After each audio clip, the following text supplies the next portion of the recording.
I thought hats off to Fort Hayes. They didn't let our, first half rattle them.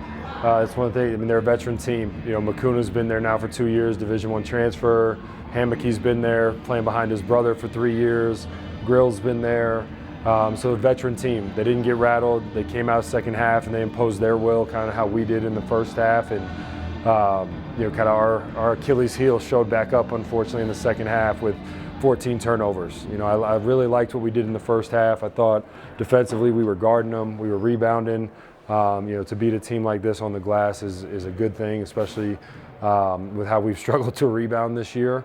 But unfortunately, we couldn't take care of the ball in the second half, and that's on me and my staff to make sure we put our guys in better positions to get to their strengths, and we didn't do that in the second half, and unfortunately, went their way.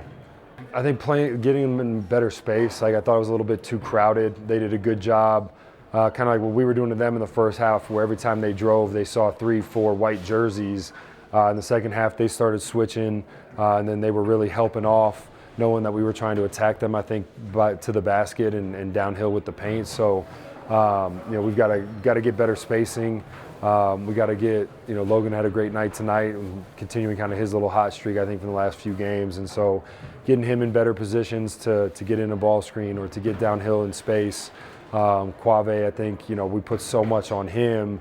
We probably got to get him off the ball a little bit at times so that we can get him attacking a closeout versus having to bring it up, handle the pressure, get us organized and do all those things. And then, Garrett Falls just had a tough night tonight, but we got to get him better looks. He's a good shooter, and I don't think he had really any opportunities from three other than that late one that he took. So, our three guards are our strength offensively, I think, with their abilities. And we got to do a better job getting them better looks. I think the positive with this group, they didn't quit.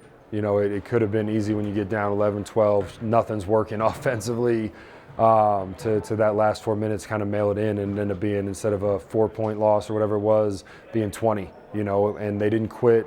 That's what I told them after the game was, that if we can bottle up that last 4 minutes, because we did it earlier this year too, late in the game. I think it might have been international. I can't remember what it was, but if we can bottle up that last 4 minutes and that sense of urgency, I think that's what we're missing at times right now. I thought we came out lackadaisical to start the second half, and you can't beat a good team like they are if you don't put 40 minutes together, if you don't have that sense of urgency on every possession.